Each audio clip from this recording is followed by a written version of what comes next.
Ona Hey, or should I say Ona Hi? Either way, that's the song from Shogun Total War 2. This is Hexes and Soldiers, episode 31. My name is Jason. Welcome back, and I'll go ahead and welcome myself back after a long hiatus slash vacation. As you may or may not know, I spent 9 days in St. Louis. More on that later, but glad to be back in the saddle.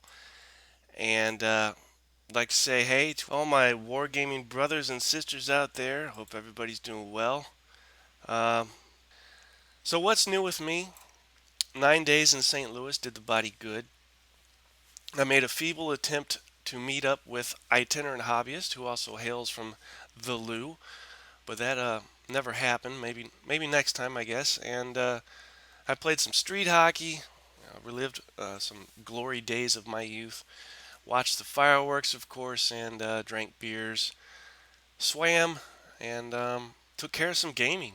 Of course, I brought the game I'm designing and worked with that, tinkered with that a bit, but also acquired my brother's copy of the Solitaire D-Day Omaha Beach game. What else? Also picked up a copy of Beyond Valor and the Shrink from Game Night in Crestwood. And of course, I already own Beyond Valor. I have a player's copy that I use. But I thought, I didn't have the third edition yet. And it has the new maps and the new counters and all that. But then I thought, well, I'll just keep it in the shrink and put it on my 401k shelf and just keep it that way and see what I can get for it in the future. But who knows? And then I also recently ordered Grant Takes Command as well as Here Come the Rebels.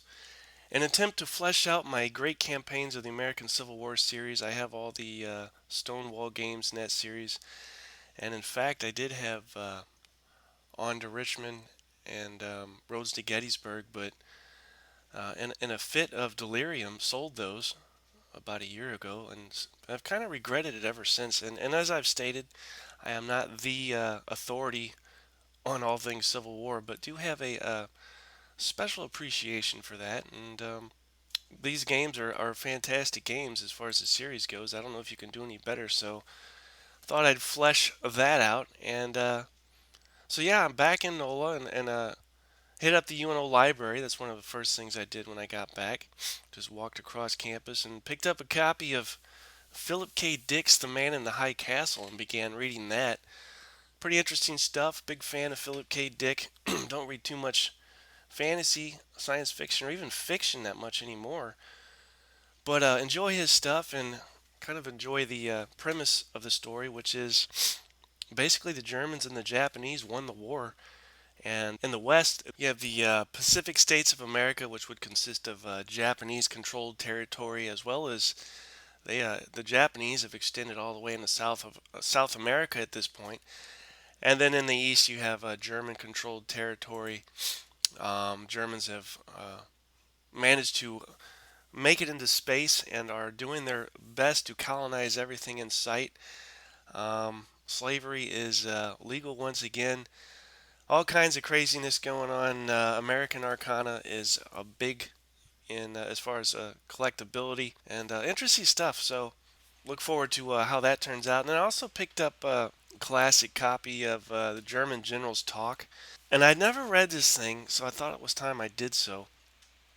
And when I grabbed it off the shelf, I was flipping through it and just randomly stopped, wouldn't you know, on chapter 13, which was entitled Frustration at Moscow.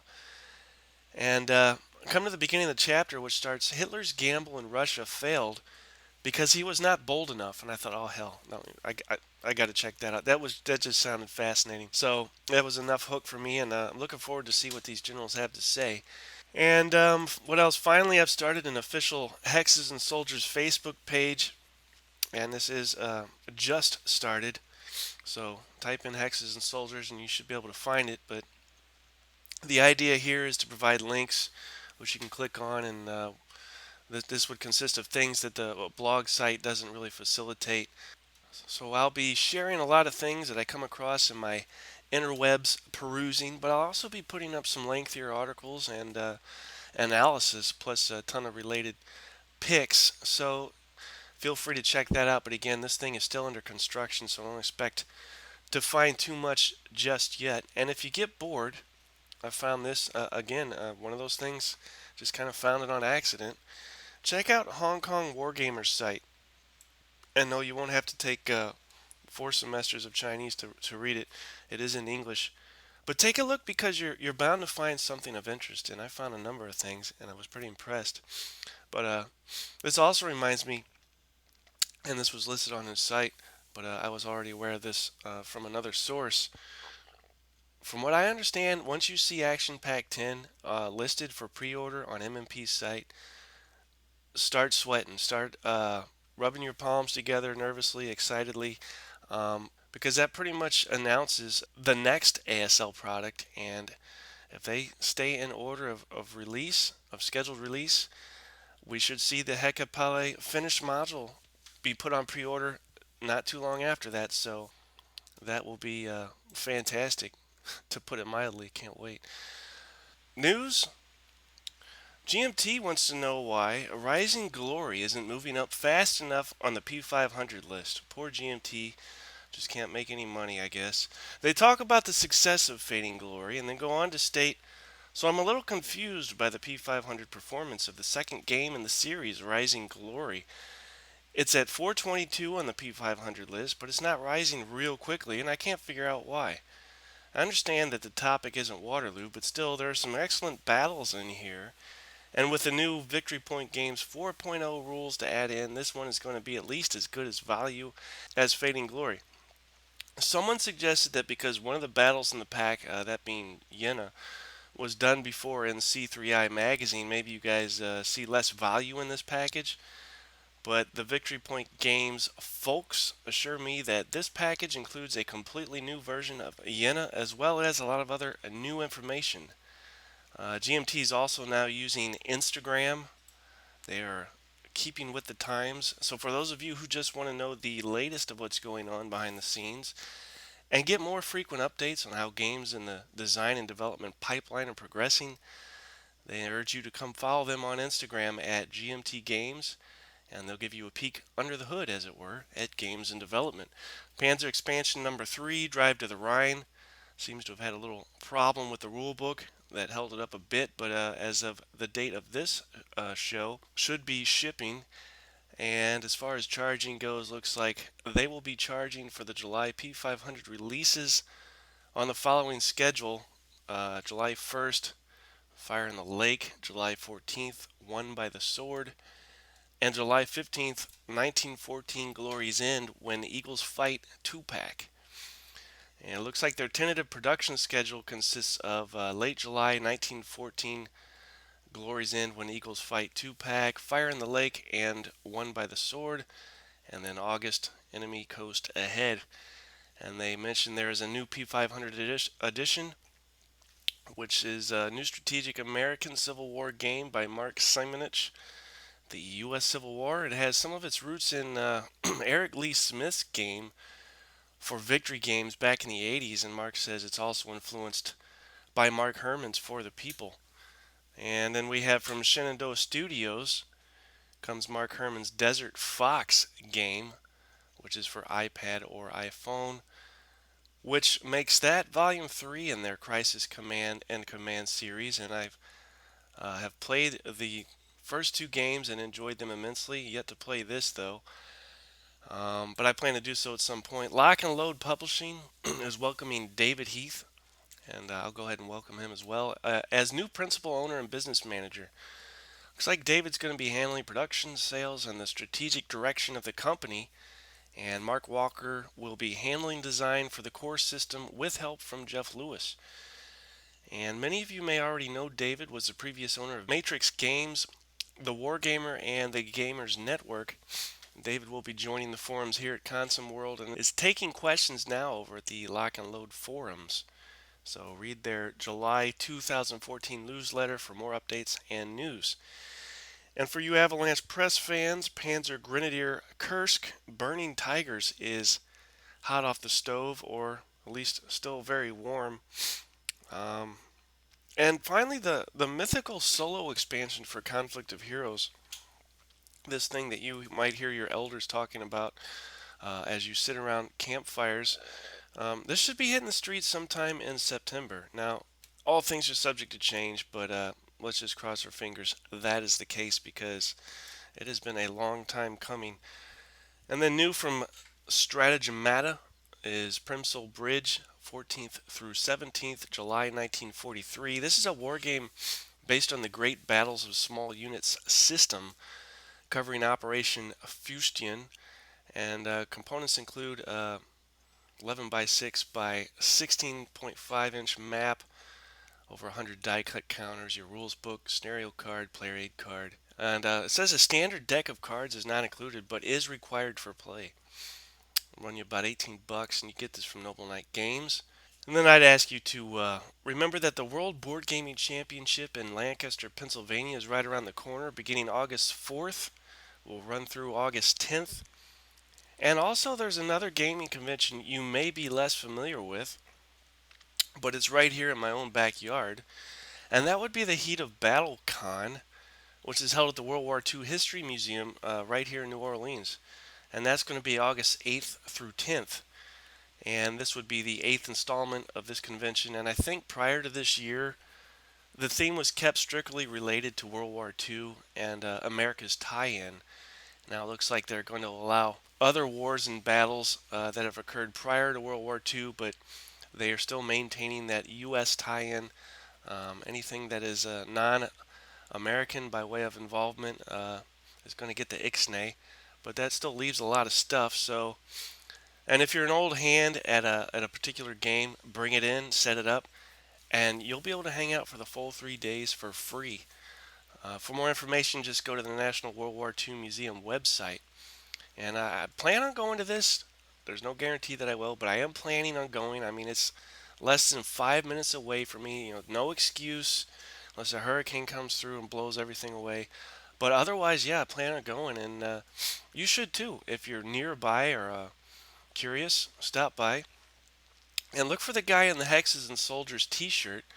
And when you see him, stuff a pie in his face.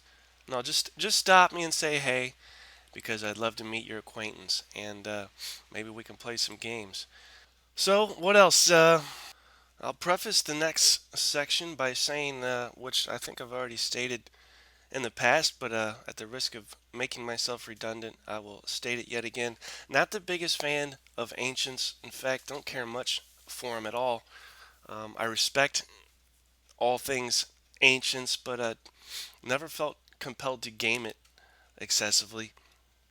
There are a few things that I find fascinating historically, but one thing that I've always liked and gamed as well is samurai stuff. And I don't know how this happened. You know, I think as a kid I saw the movie Ron and fell in love with just all aspects of samurai battle and warfare.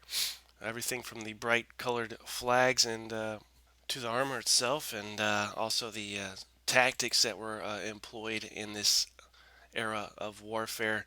All fascinating stuff, and it has kind of weighed on me as I grew up and never left. So I'll start with top five. Usually I do a top 10, but this will be a top five list, and this will consist of the top five samurai battle games. If you're interested in this stuff, stick around. If not, I guess you'll just have to suffer through it. But start with number five. And number five, I have Samurai. Just flat out Samurai. That's the best I could come up with. GMT 1996, Richard Berg, not to be confused with Richard Borg, as well as Mark Herman of Wargaming design fame. Samurai is the fifth entry in the award winning Great Battles of History series and is easily the most exotic and visually stunning. This game covers all the major battles of the Sengoku Jidai, or the Age of Warring Daimyos, and Japan was truly a country at war. Because of the nature of 16th century Japanese warfare, it's also the easiest game in the series to play, so says they. And the revamped command system simulates the clan oriented levels of leadership plus simplified shock and fire mechanics. Also included are individual samurai used to challenge opponents and collect the important severed heads, and ignore the challenge and lose face, or even be forced to commit seppuku on the spot. Battles include the most unusual Okehazama, complete with burning castles, thunderstorms, and a historically victorious army outnumbered 6 to 1 on the Gawa, Kawanakajima, Mikata, Kahara, and Nagashino, with the famous Takeda Cavalry Corps charging Oda's volley firing musketeers, and the most famous battle to take place in Japan, Sekigahara, of which we will hear more later. All the great leaders are there: Obu Nobunaga, Takeda Shinjin, Yosuji Kenshin, and of course Tokugawa Ieyasu. And then we have number 4, Ran, which is very similar in mechanic to the game Samurai, but obviously different scenarios and based, I guess, loosely on the movie. And GMT again, 2007.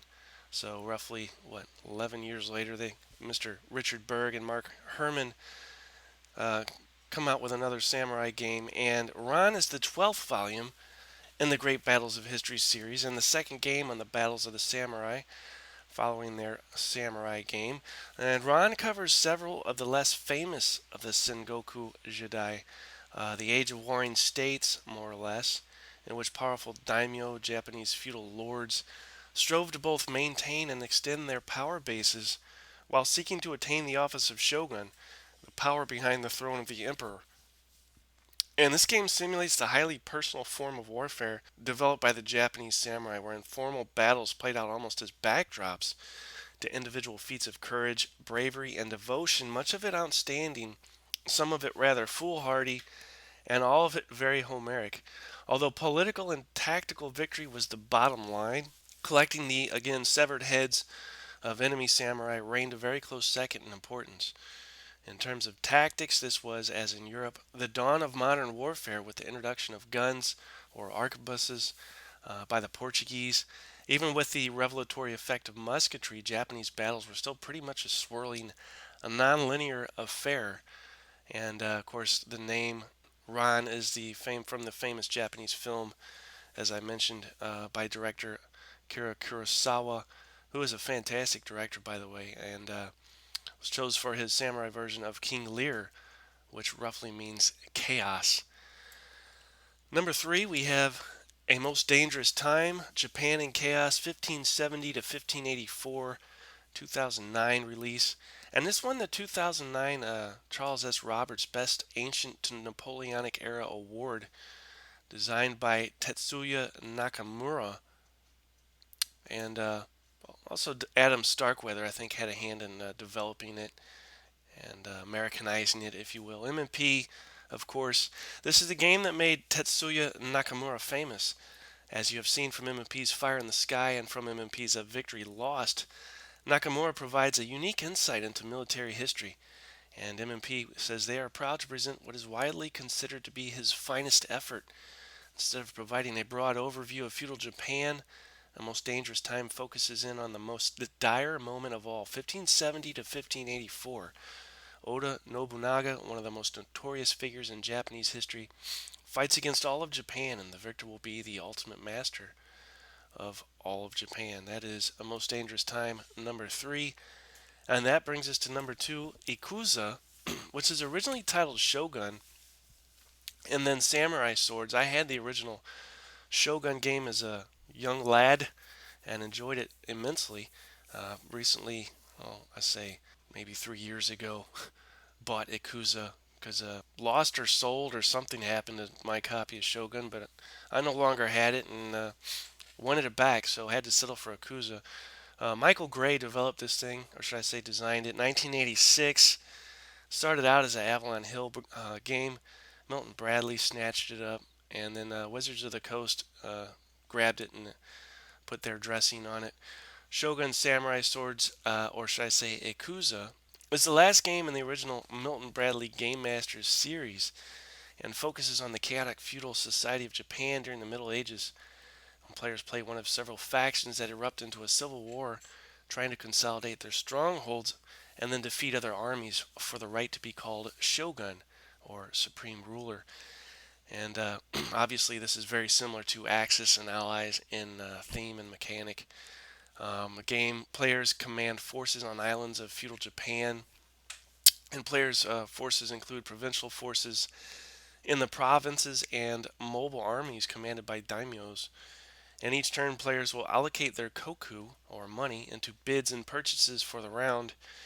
And the round begins with the allocation of turn order, which is determined by bid, and in the case of tied bids, by player agreement or random draw. Then players' other bids and payments are accounted for in purchases of castles and fortresses, the drafting of new troops and ronin, and I believe ronin are basically hired soldiers, and a bid for the lone ninja.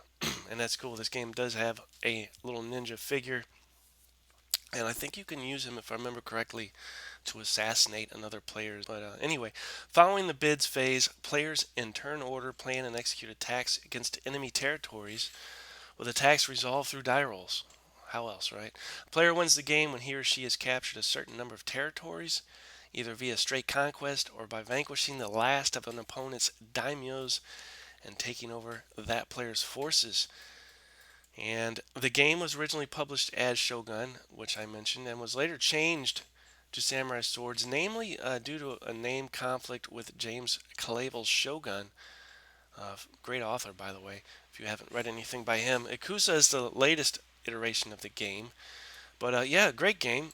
And if you want something that's like beer and pretzels, bust this thing out and you should have a blast. Number one, Sekigahara GMT 2011, Matt Calkins.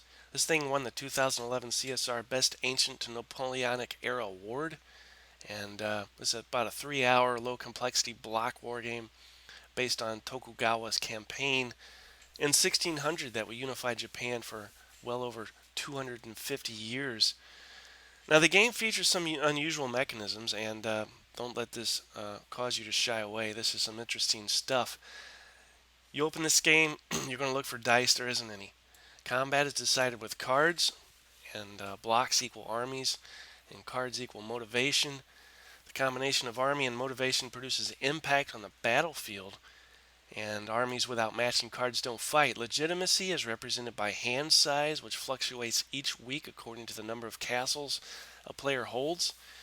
The initial setup is variable, so the situation is always fresh.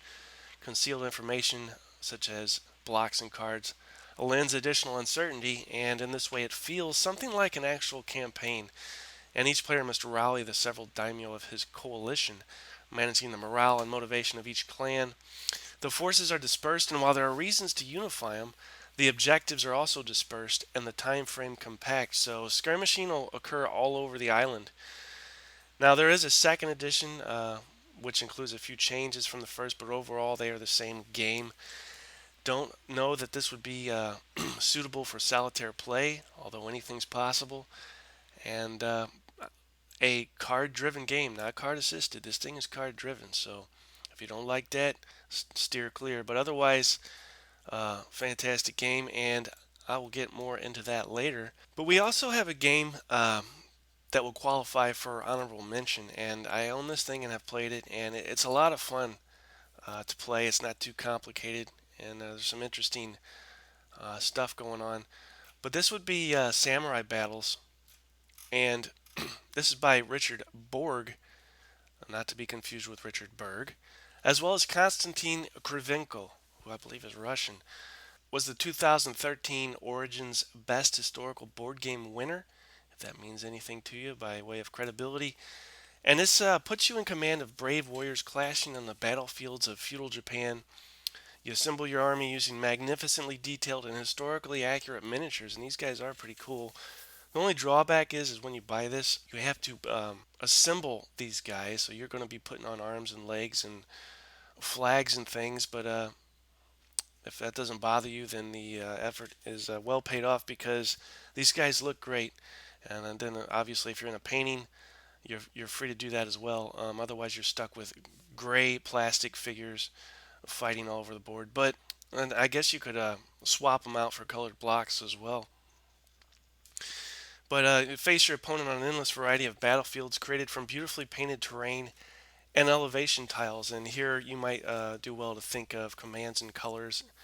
And in fact, that's half of what this game is. But if you are familiar at all with that, this is part of what's going on. You've got a generic grassy hex game board on which battles take place, and you can play this in two different ways. So there's the commands and colors rules system. That's all that is needed. You don't need anything special by way of pieces or anything. This is Richard Borg's baby, and this award-winning game system features a fast-paced, card-driven mechanism to represent the fog of war. And it has special dragon cards in there, along with honor and fortune cards, which will influence your luck in the thick of the battle. And again, you do well to think of Commands and Colors Ancients or Commands and Colors Napoleonics. It's the same idea here, but you're dealing with samurai stuff. And then you have something completely different, and I was unaware or unaccustomed to anything by this gentleman or anything similar to this, but Konstantin Kravenko does the other game, if you will, and this is what he calls the art of tactic. And this game system requires, says wits and strategy, obviously, but you and your opponent secretly plan your moves every turn. Then the actions of your warriors are resolved simultaneously, just like a real battle. So, what you have here is cards on which you can mark with a dry erase pen, and each unit you mark ahead of time by way of command what they're going to do, and then resolve the turn by fulfilling those orders. It's actually very intriguing the way it works, and it might sound simple or a bit of a throwback to Napoleonic games, miniatures games in which orders are used, but not so. It uses these cards, and it's very interesting. A lot of stats are used to represent units, and it's very diversified and detailed, but not to such an extent that you need a laptop to log information. You can play this fairly easily and should get a lot of enjoyment out of it. But both game systems are not overly complex, and they both offer deep strategic as well as tactical challenges that should please pretty much anyone that is a fan of war games. And Samurai Battles is the perfect blend, they say, of the beautiful and the historic, and the perfect way to explore the exciting battles of medieval Japan. So grab your katana and take up your naginata. Glory and honor await you in Samurai Battles. And as I've said, I have this, I've played it, and enjoyed it immensely, so I can highly recommend it. And again, if you get tired of one rule system, there's another one in there that is completely different, and I think that's brilliant. There's technically two games for one. The miniatures are cool, but if you don't want to mess with them, just grab the blocks from Commands and Colors, substitute miniatures for those, and you can still benefit from what's going on. So that is Samurai Battles, and that brings us to the Situation Room. And what I have going on here is what I consider one of the most interesting battles from the era, and there was a ton of them. But Sekigahara is one of the more fascinating ones, and of course, this I will be able to relate to the game by the same name afterwards, so we'll just let it roll with that. And a little difficult to dig up information on this battle. There is either sources in which the detail is overwhelming, or sources in which the amount of information is underwhelming.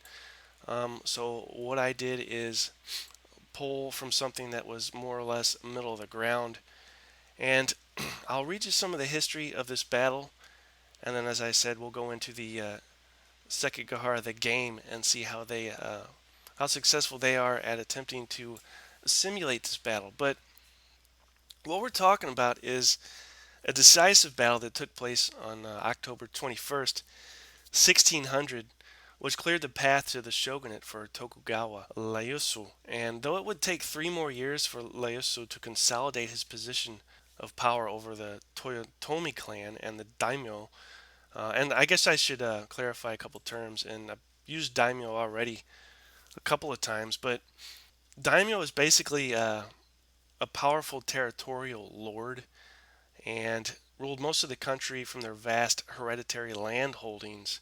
Daimyo was subordinate only to the shogun, and daimyo were the most powerful feudal rulers from the 10th century to the middle 19th century in Japan.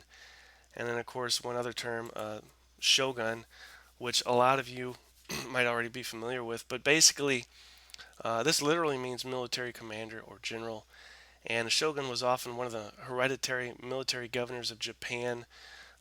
These guys were the de facto rulers of Japan, though they were technically appointed by the emperor. I guess you'd say the modern rank of shogun is equivalent to a generalissimo, although the original meaning of shogun is simply a general. As a title, it was used as the short form of Sei Taishogun, and the governing individual at various times in the history of Japan, which ended when Tokugawa Yoshinobu relinquished the office to the Meiji Emperor in 1867. So that is a long definition of what shogun means, but to get back to where I was at, you've got Oda Nobunaga controlled the last shogun, Ashikaga Yoshiaki, from behind the scenes because commoners could not officially hold the position. Ashikaga tries to escape this predicament in 1573 by attacking Oda, but failed and was exiled, thus ending his shogunate. This left the army under control of Oda, although he was not shogun.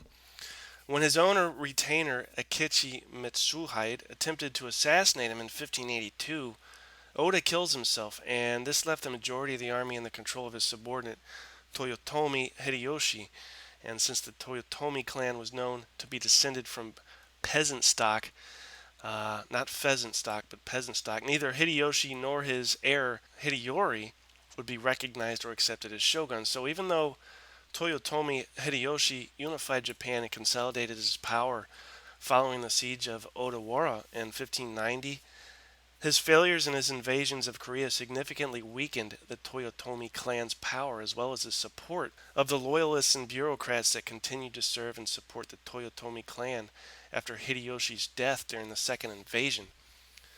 So Hideyoshi and his brother Hidenaga's presence kept the two main factions at the time, which rallied behind Ishida Mitsunari and Tokugawa Ieyasu, respectively, from anything more than quarreling.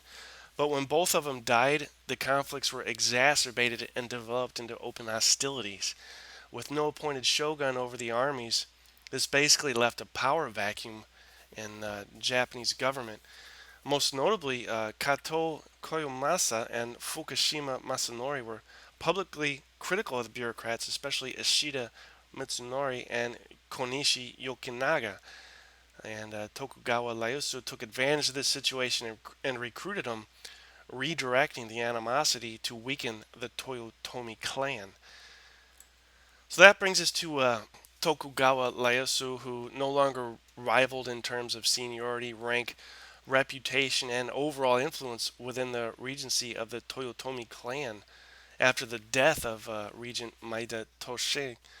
And rumors started to spread stating that Ieyasu, at that point the only surviving ally of Oda Nobunaga, would take over Hideyoshi's legacy just as Nobunaga's was taken. This was especially evident amongst the loyalist bureaucrats who suspected Ieyasu of agitating unrest among Toyotomi's former vassals.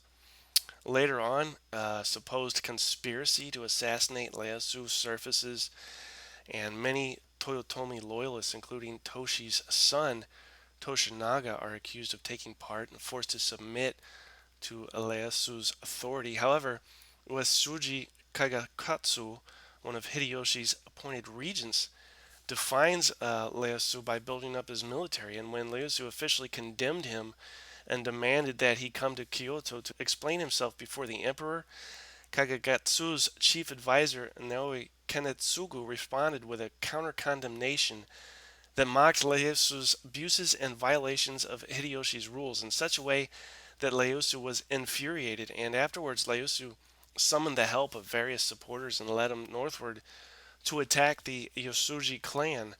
Many of them were at that moment besieging Hasido, though, and Ishida Mitsunari, grasping the opportunity created by the chaos, rose up in response and created an alliance to challenge Ieyasu's supporters. So Mitsunori in his home, Sawayama Castle, met with Otani Yoshitsugu and Mashida Nagamori, as well as Ankokuji Akai. And here they forged the alliance and invited Mori Terumoto, who actually did not take part in Sekigahara, to be its head.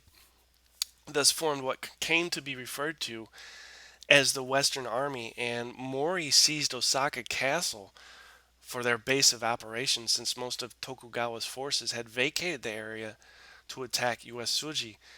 And Ishida wanted to reinforce Mori at the impregnable Osaka castle, and this would let Mitsunari control the traditional capital city of Kyoto and challenge Tokugawa's power. To this end, Mitsunari's forces headed for Gifu Castle in order to use it as a staging area to move on Kyoto since it was controlled by his ally Oda Hideyonobu.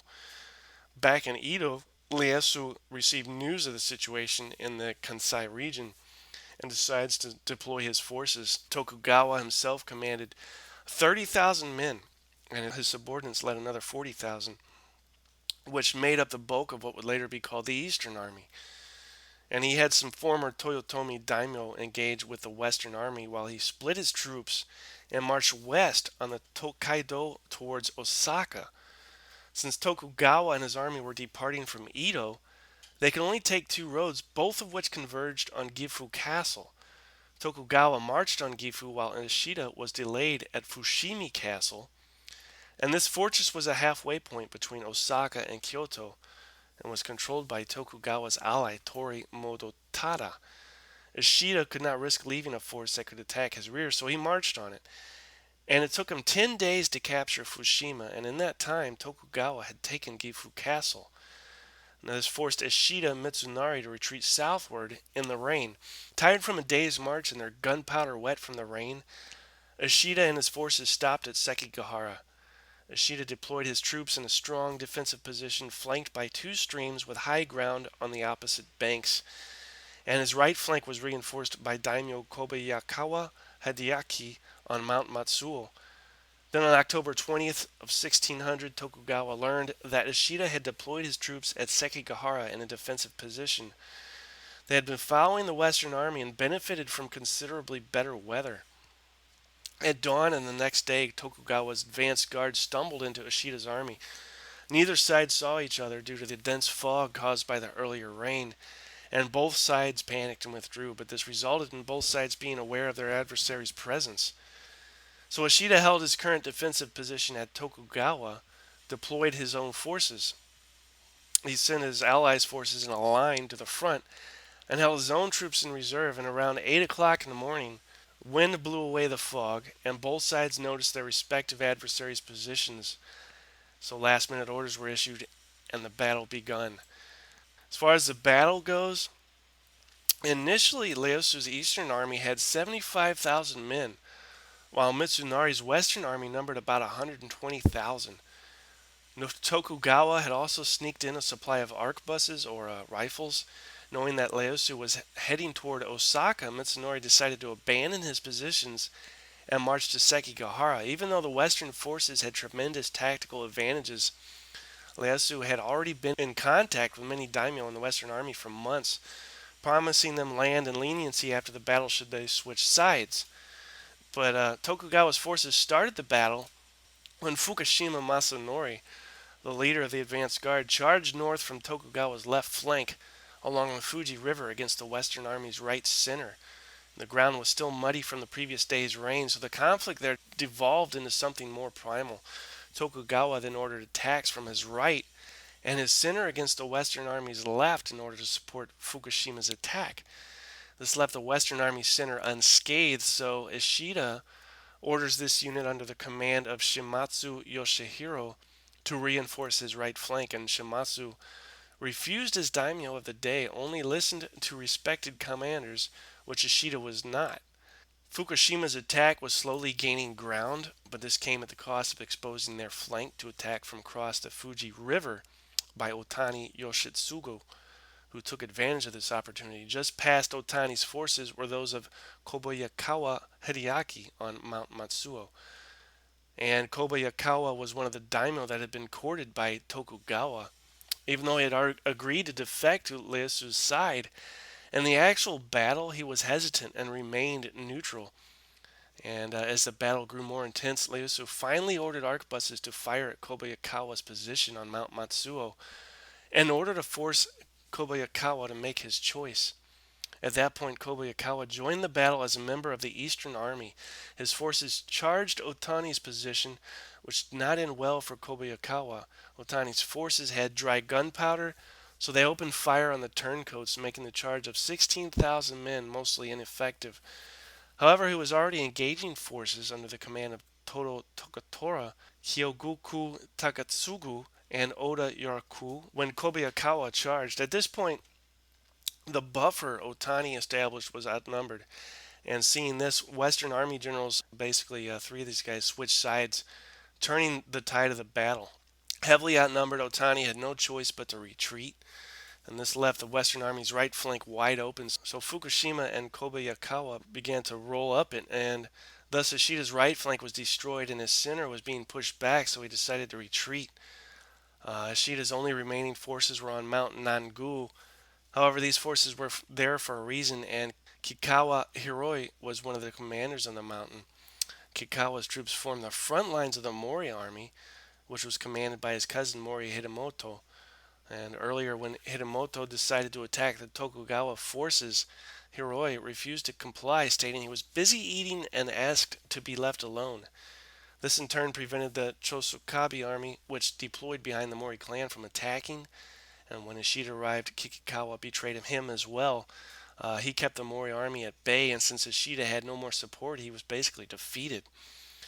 The Western army disintegrated afterwards, and the commanders scattered and fled. Some, like Ukita Hideli, managed to escape, at least initially. Many others did not. Shima Sakon was shot and fatally wounded by a round from an arquebus. Otani Yoshitsugu committed suicide.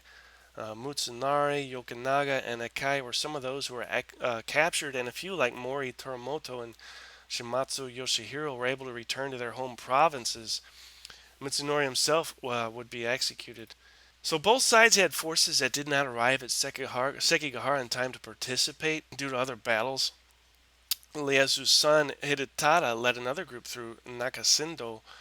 However, Hidetada's forces were bogged down as he attempted to besiege Sanada Masayuki's Ude castle against his father's direct orders. Even though the Tokugawa forces numbered some 38,000, an overwhelming advantage over the Sanada's mere 2,000, they were still able to capture the strategist's well-defended position, and at about the same time, 15,000 Toyotomi troops were being held up by 500 troops under Hosokawa Yosai at Tanabe Castle in present-day Mazuru, Kyoto Prefecture. Some among the 15,000 troops respected Hosokawa so much they initially slowed their pace. Due to these incidents, a large number of troops from both sides failed to show up in time for the battle, and had either of these armies participated in the fight, it could have very well ended a lot differently. So that is the Battle of Sekigahara, and I apologize for probably butchering almost every name that I attempted to pronounce. But that brings us to the game itself, Sekigahara, the unification of Japan, and pretty interesting game. As soon as you open this box, which is fairly heavy, you're going to find a ton of black and gold blocks. 96 of them to be exact. About 20 cubes, a couple gold discs, one square block, a couple decks of cards, two drawstring bags, and some reference cards. Your map, which is about 22 by 34, a sheet and a half of stickers, and that pretty much sums up the components. Pretty much a two-player game, and to win is pretty straightforward. The Tokugawa player wins instantly if Ishida is killed or Toyotomi is captured, and the Ishida player wins if Tokugawa is killed. So if both sides win instant victory in the same battle, the Ishida player wins. And then blocks, as I said, gold and black, rectangular, and each block represents roughly 5,000 warriors. Additionally, each block corresponds to a single daimyo or leader whose mon or symbol appears on the block, and this represents more or less its strength. So, depending on how many mon a block has, will tell you how strong it is, anywhere from 1 to 4. And I think there's only one block with a 4 strength. You've got your cards, as I mentioned, which really allow you to move and engage in combat. You really can't do much without them. Um, the game board is what it does is it represents Central Honshu, which is the largest island of Japan where the majority of the fighting took place. And the board also contains the map and the locations in play, as well as the impact track, the turn track, and recruitment boxes. And this is a point to point movement system. You'll notice the little circles that represent locations on the map. You can move from one location to another with as many blocks as you like, with certain restrictions and exceptions. Namely, if you move along a highway or with a leader, you can move further than you otherwise would be able to. All you can also do force marching. And another thing that's cool about this is they take into account movement and force sizes. So large forces move more slowly than small ones, and for every multiple of 4 blocks beyond the first 4, the stack's movement capacity is reduced by 1, and I think that's pretty cool. I know Napoleon's Triumph deals similarly with this topic, and I think it's something that needs to be dealt with as that adds to the realism. So you've got castles as well represented in this game, and siege warfare as a result can take place.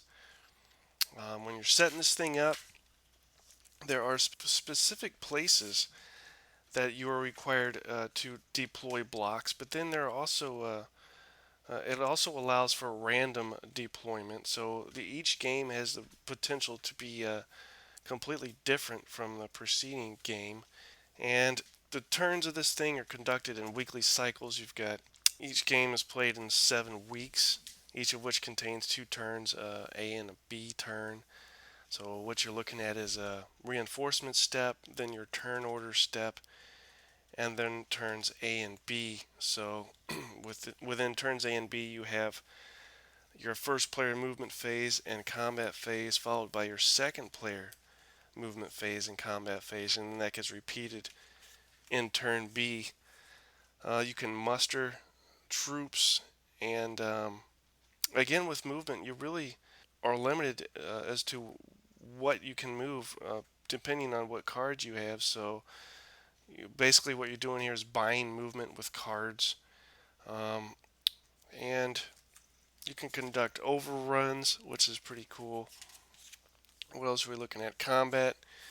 Combat takes place through deployment and initiative. So what you have is the attacker basically starts the battle by deploying his block or blocks, and then the initiative passes to the defender, who will deploy a number of blocks, and this keeps going back and forth until either or both can no longer deploy. After which point you sum up the total number of strength, which has been being kept track of on your impact track.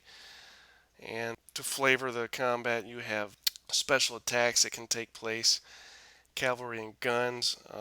You have double cards that allow you to deploy 1 or 2 blocks, one after the other.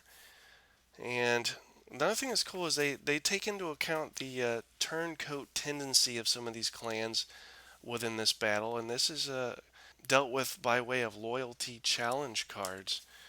And these are marked with a banner and played out of turn immediately after deployment by the opposing player to challenge the loyalty of the block thus deployed. So that's pretty interesting. It deals with losses as well as retreats. Then goes into depth regarding siege combat and castles. And there's a long full page example of combat, which if you read it can sound pretty tedious, but when you're playing it, it goes by rather rapidly. And then the special rules really add some necessary chrome, in my opinion, if you want to accurately portray this thing in a historical sense. It starts out with Toyotomi Hideyori, and he was the son of Toyotomi Hideyoshi, the warlord whose death led to the Sekigahara campaign. Was 7 years old when the war took place. And this disc is placed at Osaka Castle. and if it is destroyed, the region is captured and the game ends in a Tokugawa victory. Then you have Sanada Masayuki, who defended Uda Castle with tenacity and creativity, delaying a force of 30,000 under Tokugawa Hidetada, Ieyasu's son. As a result of the prolonged siege, the younger Tokugawa missed the climactic battle of Sekigahara by several days. So here's another disc that is placed in the circle next to Uda Castle before the game begins and represents the cunning of Sanada.